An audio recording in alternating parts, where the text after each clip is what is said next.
Bienvenue dans le podcast Ayurveda par Nat et Lorraine.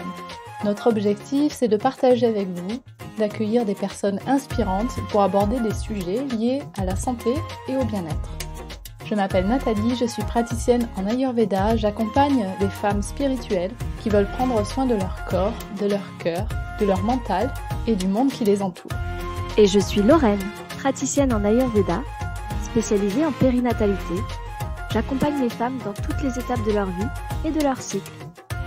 Vous pouvez retrouver nos épisodes sur notre site internet www.podcast-ayurveda.com ou sur votre plateforme d'écoute de podcast préférée. Si vous avez envie de nous soutenir, laissez-nous un commentaire ou même 5 étoiles sur Apple Podcast. Aujourd'hui, nous recevons Marion Devoissou, fondatrice de Rion Yoga. Marion est professeure de yoga à Annecy et son objectif est de rendre le yoga plus accessible pour tous, du débutant au pratiquant averti.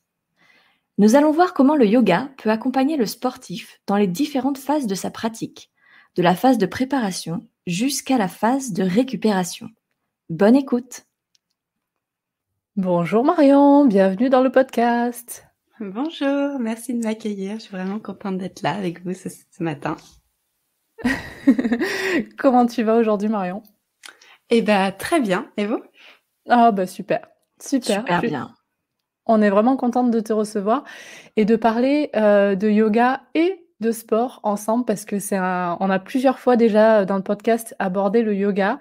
Mais là aujourd'hui on voit vraiment spécifiquement comment est-ce que le yoga peut accompagner le sportif dans sa pratique. Et donc, pour parler de ça, c'est toi qui nous as proposé d'ailleurs ce sujet-là, parce que c'est quelque chose qui te tient à cœur. Et puis aussi, on va voir que ça a un lien, bien entendu, avec ton histoire personnelle. Et oui. Alors, pour introduire un petit peu qui tu es, Marion, je te fais une brève intro, puis après, tu pourras te présenter.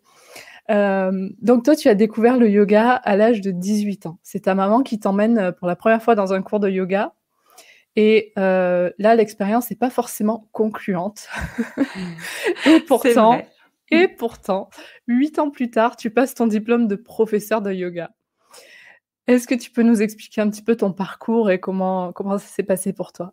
Oui, alors, ouais, en effet, à 18 ans, ma mère m'emmène dans un cours de yoga dont je me souviendrai toute ma vie parce que au premier chien tête en bas, je me dis mais qu'est-ce que c'est que ça, mon Dieu, ça fait mal partout, je suis pas souple, le yoga c'est pas pour moi. Et puis j'ai persévéré, pas du tout de façon régulière au début, mais petit à petit j'en ai fait de temps en temps. Et puis plus j'en faisais, plus j'ai découvert que la souplesse c'est pas important, qu'il y a des alternatives, des variations dans les postures. Et que en fait le yoga apporte vraiment d'un point de vue physique comme mental.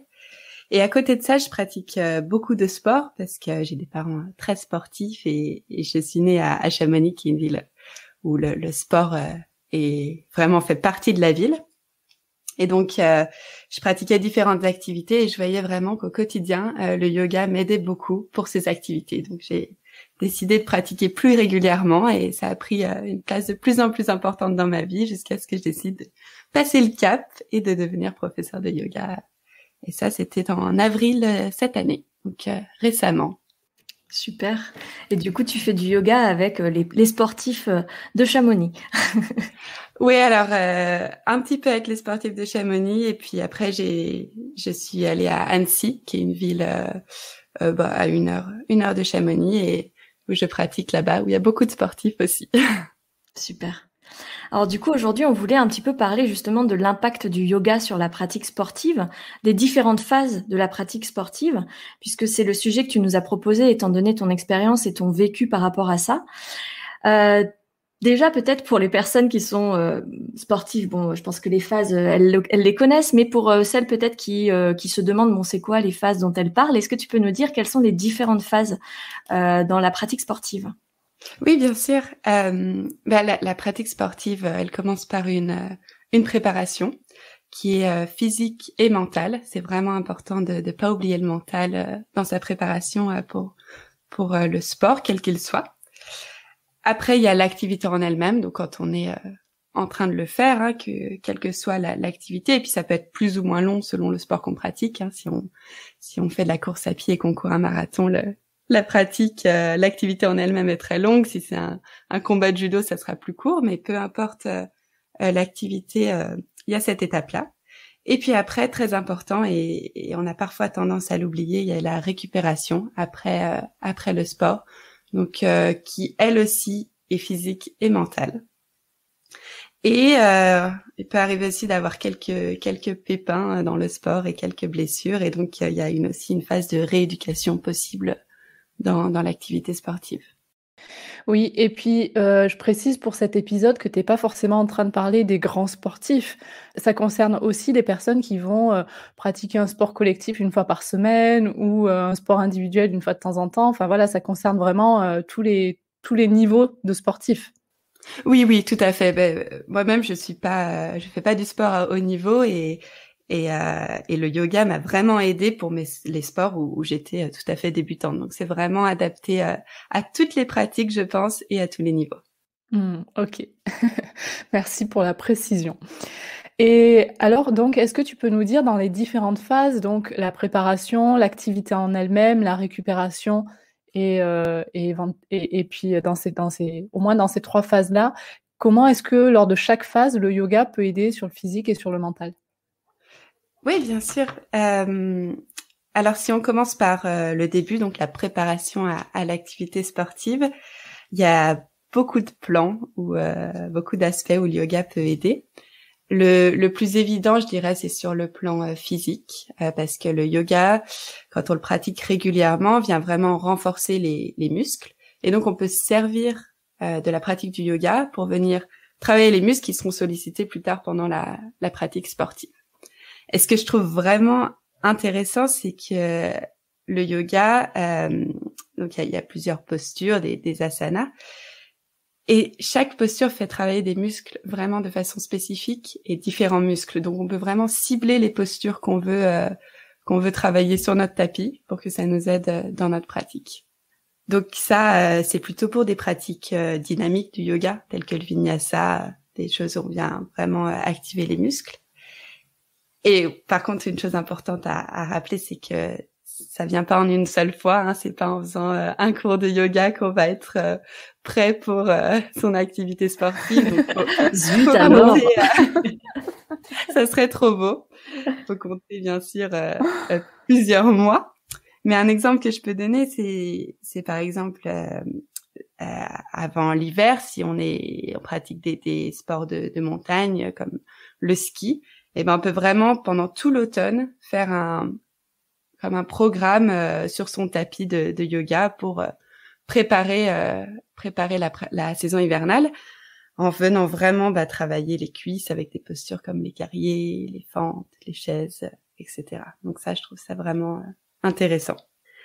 Ensuite, donc toujours sur le plan physique et toujours pour la préparation, le yoga, c'est pas seulement renforcer les muscles, c'est aussi venir les étirer. Et ça, c'est vraiment utile dans beaucoup de sports, d'avoir une souplesse suffisante. Et ce qu'on pense naturellement, c'est des sports comme la danse ou la gym, mais pas seulement. Il y a vraiment beaucoup de sports qui nécessitent de la souplesse. Et je pense par exemple à l'escalade, où pour attraper certaines prises, mieux vaut être assez souple. Ou des sports de combat, je citais tout à l'heure le judo par exemple, ou pour faire les prises de judo, c'est la souplesse joue vraiment un rôle important. Donc ça, on peut venir le travailler en amont de la pratique en tant que telle sur notre tapis. Et puis même pour des gens qui se disent pas souples au départ, ça permet vraiment de gagner en souplesse, hein, la pratique du yoga, ça c'est incroyable. Donc on peut commencer avec un niveau de souplesse, on va dire, qui est extrêmement faible, et puis vraiment progresser grâce à ça, ouais. Tout à fait. Après, encore une fois, j'aime bien rappeler que ça vient pas en une fois et qu'il y a vraiment besoin d'une pratique régulière et sur le moyen long terme. Mais c'est vrai que ça joue énormément et je trouve ça assez gratifiant parce qu'on voit les progrès. Comme en yoga, on répète souvent les postures, et ben on va voir sa progression dans sa souplesse dans les différentes postures. Et ça, c'est vraiment gratifiant et intéressant. Super. Tu parlais de la préparation physique, du coup, est-ce qu'au niveau de la préparation mentale, tu penses que le yoga peut apporter beaucoup? Ouais, ouais, énormément. Parce que le sport, selon son état d'esprit, ça peut être très, très, très exigeant d'un point de vue mental. On peut vraiment se mettre une grosse pression parfois pour atteindre des objectifs et puis ça peut être frustrant. Donc, je trouve que sur le tapis, on peut vraiment venir travailler sa confiance en soi, son estime de soi, à travers des méditations ou à travers ce que j'aime beaucoup faire avec les sportifs que j'ai dans mes cours, c'est des intentions, des sankalpas en yoga. Donc, les intentions, c'est une petite phrase tournée de façon positive, quelque chose vers lequel on veut tendre. Et par exemple, ça peut être aujourd'hui, j'ai confiance en moi, aujourd'hui, je crois en moi. Et ces petites phrases positives, elles ont vraiment, je trouve, un gros impact sur le mental. Et donc, on vient travailler sur le tapis et on le reproduit ensuite dans son sport. Ouais, et je trouve que ça permet vraiment aussi de gagner en motivation, vraiment, tu vois, d'avoir ces petites phrases-là qui nous tiennent et puis c'est de vraiment travailler sur la qualité de son mental pour être serein, apaisé dans ces phases de préparation sportive. Je pense que ça doit être très, très important. Oui, bien sûr, bien sûr. Et là, donc, c'est très important, quel que soit son niveau et sa pratique. Après, si on passe à un niveau, qu'on fait le sport en compétition, là, ça a encore une autre dimension, ces petites phrases positives pour venir se motiver, croire en soi et se préparer avant la compétition. Et on peut aussi faire des exercices de visualisation de la compétition sur le tapis. Ça, c'est très intéressant aussi pour être mieux préparé pour le jour J. Pour être au top le jour J. C'est ça. Qu'en est-il pour l'effort, du coup, la phase d'effort? Qu'est-ce que le yoga peut apporter, du coup, dans ta pratique sportive en tant que telle? Et là encore, beaucoup de choses, je trouve. Déjà, le yoga, c'est pas seulement les postures, c'est aussi beaucoup d'autres choses, mais ça inclut aussi les pranayamas, les exercices de respiration. Et ça, je trouve que ça aide beaucoup pour la pratique du sport le jour J. Parce que il y a beaucoup de sports où ça on peut être un peu tendu, un peu stressé et venir respirer, calmer la respiration, calmer le mental, ça aide beaucoup. Et donc ça, on le travaille à la maison sur le tapis en faisant du yoga et ça vient plus naturellement le jour J. Et moi, je me l'applique beaucoup parce que je fais un peu d'alpinisme et ça me fait peur souvent. Et donc avant d'aller dans une course qui me fait peur, je vais prendre des grandes respirations, ce qu'on appelle les respirations complètes, où on vient gonfler le ventre, la poitrine, vraiment on amène de l'air jusqu'en haut des poumons et on vide tout l'air à l'expiration. On le fait 2 ou 3 fois et tout de suite on reprend confiance, on calme le mental et puis on est parti. Il y a aussi la persévérance, c'est un peu ce que tu disais Nat tout à l'heure, de venir tenir les postures longtemps sur le tapis avec ces intentions un peu positives, cette pensée positive. Et ça nous entraîne à persévérer dans l'inconfort. Ça nous apprend à vraiment composer avec l'inconfort, composer avec ces postures qui sont parfois difficiles pour nous. Et ça, quand on le fait tous les jours à la maison, sur son tapis, dans un cadre qui est assez où on est familier, un cadre un peu dans notre cocon. Et quand il faut le refaire dans sa pratique sportive, peut-être en extérieur ou en groupe, quand on n'est plus dans son cocon forcément, si on a l'expérience de le faire à la maison, ça va venir beaucoup plus naturel, beaucoup plus facile. Ça, c'est vraiment intéressant. Pardon, Lorraine, excuse-moi. Je pense, là, tu viens de parler de détermination, donc c'est plutôt, on va dire, mental. Mais je pense aussi à l'aspect de l'endurance, qui doit être aussi intéressant, parce que en travaillant à la fois le pranayama et puis la puissance musculaire à travers le yoga, je pense que ça doit amener plus d'endurance aussi. Ouais, bien sûr, bien sûr. C'est vrai que je l'ai pas mentionné dans la préparation, mais tout à fait, le pranayama va vraiment venir aider à utiliser sa capacité pulmonaire, pas au maximum, mais de façon davantage. Et ça nous aide vraiment pour avoir plus d'endurance, surtout pour les sports de fond. Par exemple, la course à pied, le vélo, des sports qui demandent vraiment un rythme cardiaque élevé sur le long terme, entre guillemets, à l'échelle du sport. Et comme on disait, renforcer les muscles, ça nous permet la puissance. Et vraiment, je suis convaincue que la pratique du yoga régulière peut améliorer les performances sportives de façon considérable, ça c'est sûr. Ouais, t'en es convaincue parce que déjà tu l'as observé sur toi et également sur les personnes que tu as en cours, j'imagine, qui te font des retours. Ouais, tout à fait. Parce que sur quel type de sport, là tu nous as parlé d'alpinisme, de course à pied. Moi je sais personnellement qu'au niveau du surf, le yoga ça aide énormément, que ça soit en souplesse, au niveau du souffle, évidemment pour nos appuis. Est-ce que tu as d'autres sports comme ça ou d'autres sportifs, même peut-être qui font de la compétition, qui ont vraiment vu une progression dans leur activité ou même dans leur façon de se préparer à leur activité? Ouais.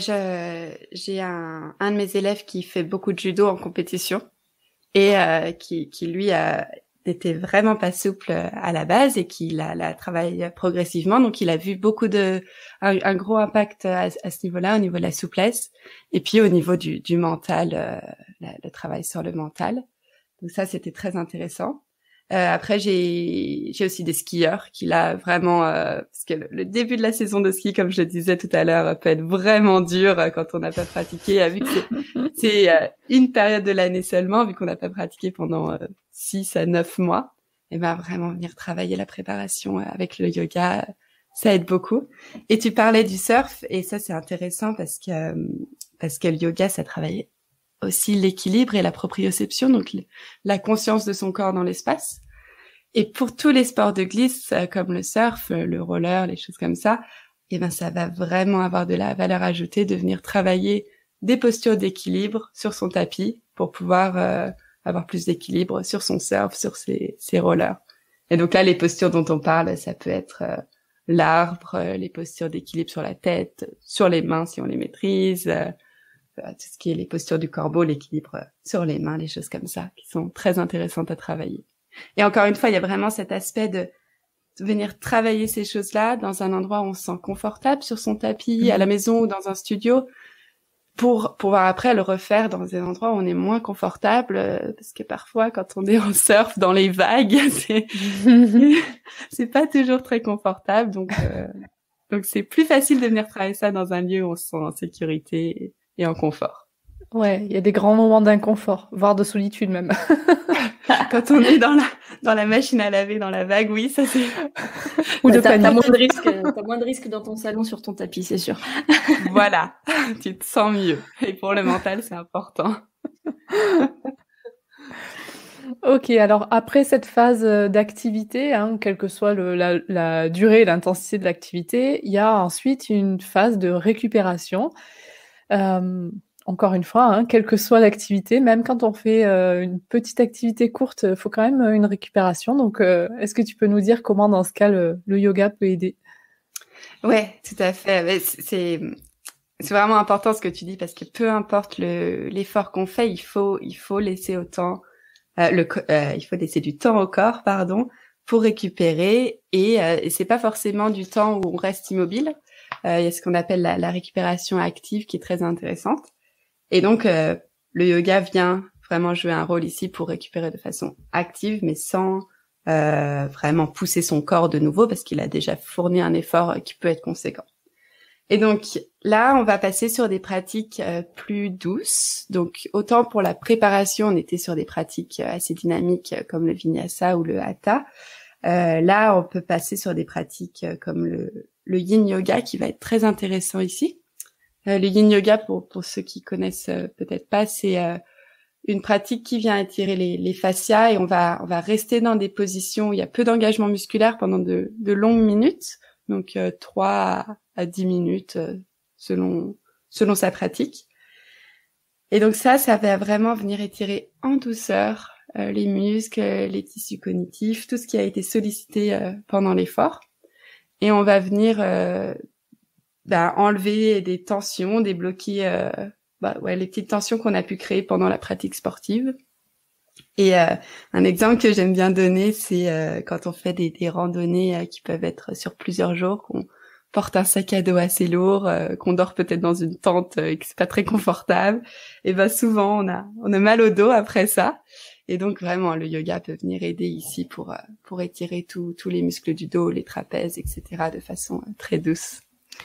Et du coup, comment tu fais au sein d'une même séance pour pouvoir travailler ces 3 phases de pratique sportive? Est-ce que tu vas plutôt dire aux gens de faire une pratique de vinyasa en début de semaine, une pratique de yin pour travailler, ou ça va tout être regroupé dans une même séance où tu vas mélanger finalement les différents types de yoga pour répondre aux attentes des sportifs?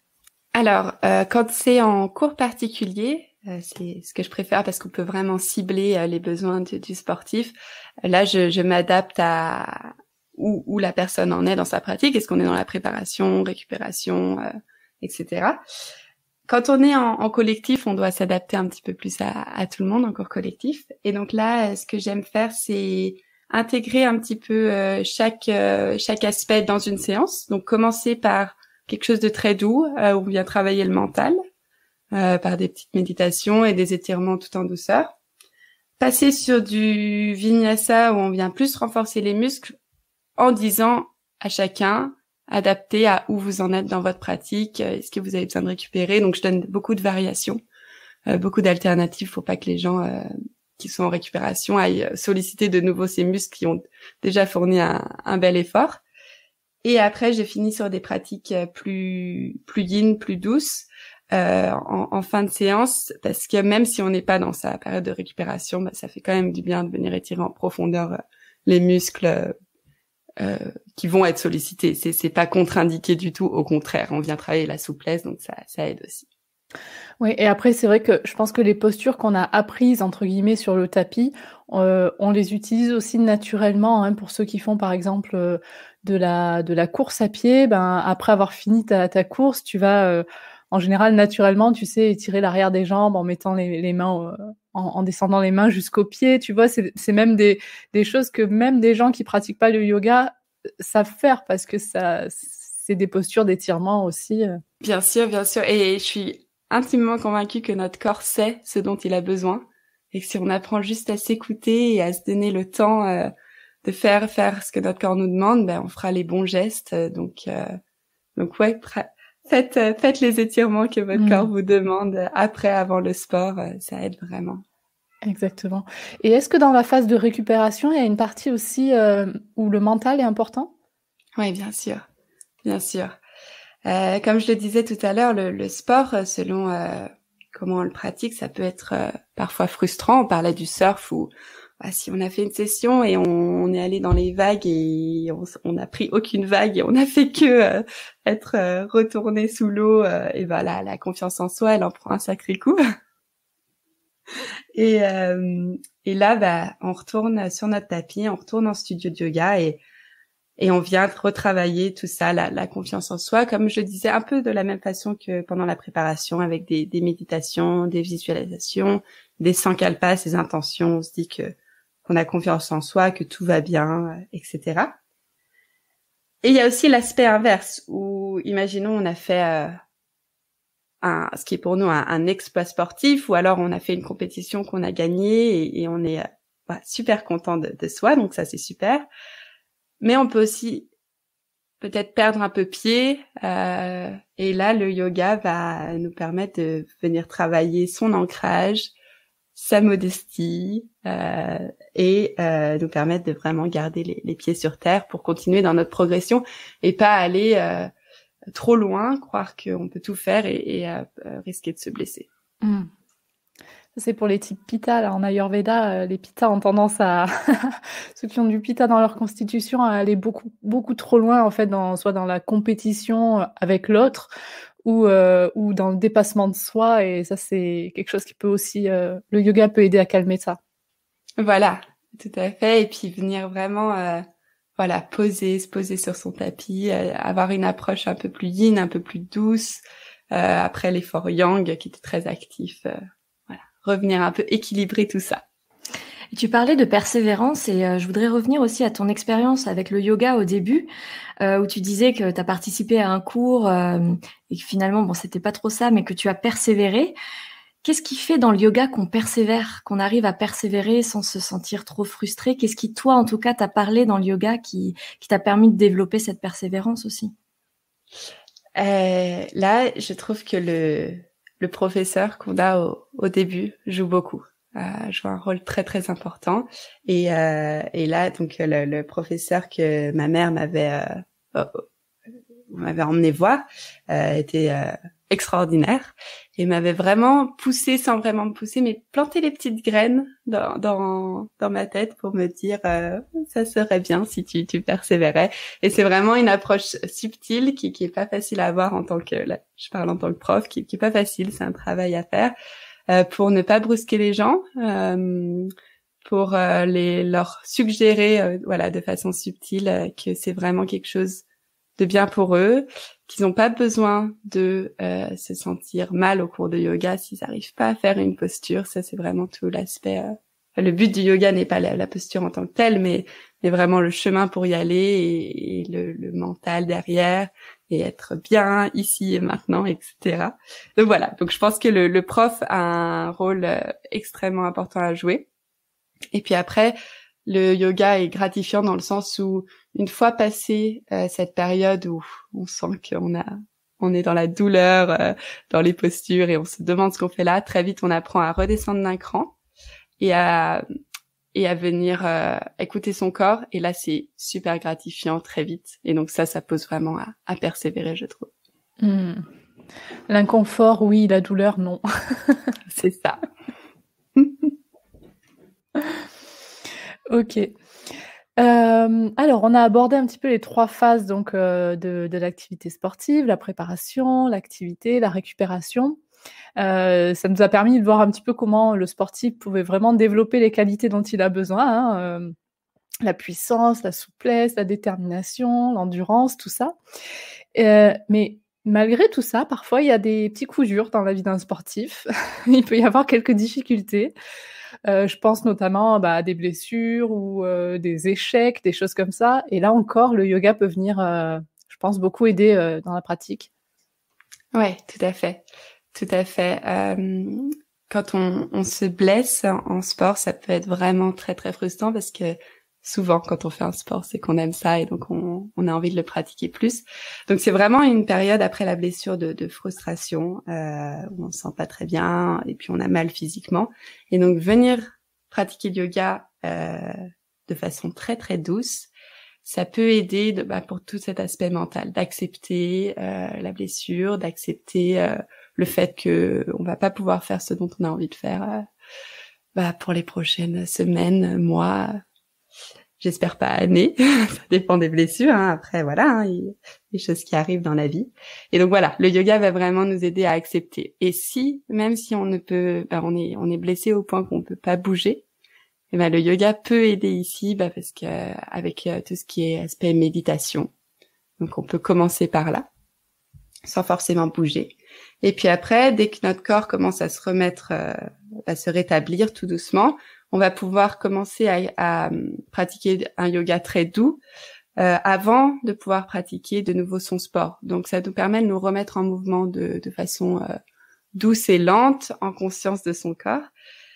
Et là, en tant que professeur de yoga, c'est super intéressant de suivre des sportifs comme ça. Je suis une dame qui est une grande coureuse et qui s'est cassé 3 côtes, donc qui a dû stopper la course pendant un moment.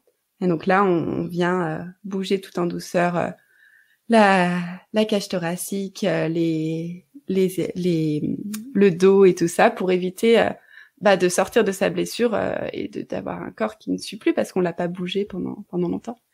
Et je sais qu'il y a beaucoup de kinés, et ça se développe de plus en plus, qui proposent en parallèle de la rééducation des cours de yoga. Et ça, je trouve ça incroyable parce que c'est très complémentaire. C'est ça, c'est très complémentaire. Et comme tu disais, là, au niveau physique, ça va pouvoir aider lors d'une blessure, mais au niveau mental aussi. Du coup, encore une fois, pour cette persévérance, pour ce soutien que peut apporter le yoga. que peut apporter le prof de yoga aussi en disant à la personne de persévérer et que tout peut s'arranger, quoi. Voilà, c'est ça. Et de pas rester bloqué sur la blessure, mais plutôt de voir l'évolution dans la progression, dans le rétablissement.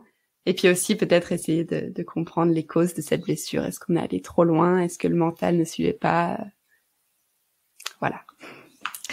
Est-ce que tu peux nous dire comment ça se passe aujourd'hui si par exemple donc on a des sportifs qui nous écoutent et qui veulent préparer leur marathon, ils peuvent te contacter pour avoir du coup un cours particulier, tu vas peut-être leur poser des questions d'abord pour pouvoir ensuite dessiner la pratique qui leur conviendra? Oui, bien sûr. Alors si demain un sportif me contacte, déjà je vais me renseigner sur le sport qu'il pratique parce que je ne pratique pas tous les sports et je ne connais pas tous les sports, donc vraiment renseigner. Non, ça ferait beaucoup. Me renseigner sur le sport, quels muscles sont sollicités dans ce sport, quelle est l'intensité pour les muscles, quelles sont les blessures les plus fréquentes. Ça c'est important parce que chaque sport a son type de blessure, hein, c'est typique. Et après, venir échanger avec cette personne pour savoir qu'est-ce qu'elle veut travailler, où elle en est dans sa pratique. Est-ce qu'on est une semaine avant le jour J, avant par exemple le marathon, tu parlais, c'est ça? Donc une semaine avant le marathon ou une année. Là, ça va pas être la même préparation. C'est mieux de s'y prendre plus d'une semaine avant. Et voilà, échanger beaucoup avec cette personne pour savoir quelles sont les attentes, les objectifs. Et après, moi, je vais préparer des séances de yoga adaptées pour la préparation ou la récupération en fonction. Et puis après, ce qui est intéressant aussi dans toute cette partie d'échange, c'est pour moi d'essayer de comprendre quelle est la personnalité de cette personne pour aussi adapter mes séances pour travailler son mental d'une façon qui lui correspond. Et donc ça, c'est des choses que je propose en cours en présentiel et en cours en visio quand les gens ne sont pas à Annecy.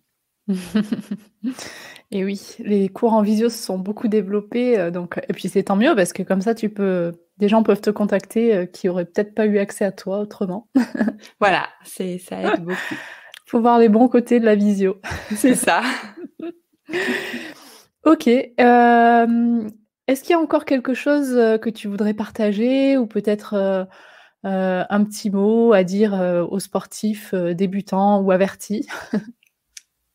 Je dirais que le sport, c'est vraiment un cadeau qu'on se fait à soi-même, le sport et le yoga.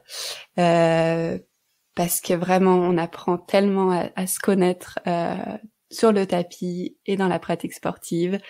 Et puis, on fait du bien à son corps, à son mental. Donc, persévérez. Si jamais vous êtes dans la période qui est un petit peu dure, où vous dites « je m'y suis mis, c'est la rentrée, c'est septembre, je m'y suis mis » par exemple. Et là, ça tire partout, ça fait mal, on voit pas les progressions. Persévérer, ça vaut le coup. Merci Marion. On arrive à nos questions rituelles sur le podcast Ayurveda. Notre première question, c'est qu'on aimerait bien savoir quels sont tes rituels préférés. Ou quel est ton rituel préféré, si tu n'en as qu'un. Mon rituel préféré, je vais en dire un. C'est le rituel que je fais tous les matins. Où après le réveil, je vais boire un verre d'eau chaude et après je vais écrire tout ce qui me passe par la tête. Hein. C'est pas forcément des choses très littéraires, ça va pas être publié, loin de là. Mais vraiment, j'écris comment je me sens, mes gratitudes, tout ce qui me passe par la tête sans me mettre de pression. Et puis après, je déroule mon tapis et je me mets à faire du yoga. Et là, je le fais vraiment de nouveau, sans pression. Donc des fois, c'est 10 minutes, des fois, c'est 2 heures, selon la motivation, selon mon corps, selon comment je me sens aujourd'hui. Donc vraiment, pas de pression à ce niveau-là. Et puis après, je prends mon petit déjeuner. Souvent, c'est l'heure où mon copain se lève et on prend le petit déjeuner ensemble. Et il a tellement bon goût après tout ça. Un beau rituel. C'est important de prendre plaisir vraiment à faire son rituel et puis de l'adapter à ses besoins. Quels sont tes projets pour les semaines, les mois à venir? Alors, c'est de continuer à enseigner le yoga parce que c'est quand même quelque chose d'assez nouveau pour moi et c'est quelque chose dans lequel je m'épanouis pleinement, donc vraiment y aller à fond. Parce que ça fait depuis juin seulement cette année que je le fais à plein temps. Donc, je suis dans la phase du début d'expansion. Donc, c'est continuer, à suivre mes élèves à l'année. Et puis faire mes cours particuliers et collectifs sur Annecy. Donc, ça, c'est sur un plan professionnel. Sur un plan plus personnel, j'ai pour projet de faire une retraite de silence, d'abord de 3 jours, puis de 10 jours, si ça me plaît, si ça me convient. Et de faire une formation plus poussée en yin yoga, ce yoga très doux où on reste longtemps dans les postures. Et puis à côté de ça, à côté du yoga, je fais aussi de la peinture comme seconde activité professionnelle. Et donc de continuer là-dedans, faire des expositions, des commandes, des choses comme ça. Waouh, une artiste sportive. Voilà. Ça existe. Super beau projet. Et notre dernière question s'appelle l'instant de gratitude. Qui aimerais-tu remercier ou de manière plus globale, qu'est-ce que tu aimerais remercier? J'aimerais vraiment remercier 2 personnes qui m'ont soutenue de façon extrêmement importante pendant toute ma reconversion, parce que avant d'être professeur de yoga, j'ai fait des études en économie, j'ai travaillé dans la recherche pendant 4 ans et après j'ai décidé de suivre mon rêve et de devenir professeur de yoga. Donc ça a été assez intense et vraiment 2 personnes m'ont soutenue pleinement. C'est donc mon copain François qui a toujours su trouver les bons mots quand j'étais pleine de doutes et de peur, et qui me pousse vraiment à célébrer chacun de mes petites victoires dans le yoga. Donc ça, c'est vraiment vraiment top. Et il y a ma sœur aussi qui m'appelle de temps en temps et qui me dit: Marion, j'ai eu une super idée pour ton projet de yoga, et qui m'a vraiment donné des belles idées qu'on abouti. Donc voilà, merci à vous. Trop chouette. Tu es bien entourée. Tout à fait, oui. Merci à toi, Marion, de nous avoir fait cette proposition de sujet sur le podcast Ayurveda. C'était vraiment passionnant de pouvoir aborder et expliquer un petit peu aux sportifs l'intérêt du yoga pour eux. Et merci pour tous tes partages. Merci à vous, les filles. C'était vraiment super d'être là avec vous et d'échanger sur ce sujet qui me tient à cœur. Et puis, bonne continuation pour le podcast qui est vraiment super intéressant et top. Merci. Belle continuation. Merci beaucoup, Marion. À bientôt. Merci. Merci pour votre écoute. Si comme nous, vous aimez cette idée de podcast sur l'Ayurveda, n'hésitez pas à nous encourager avec une note ou un commentaire sur votre plateforme d'écoute de podcast. Et bien sûr, en vous abonnant au podcast. Vous pouvez nous retrouver sur notre site internet www.podcast-ayurveda.com ou sur notre page Facebook Podcast Ayurveda par Nat et Lorraine. À très bientôt!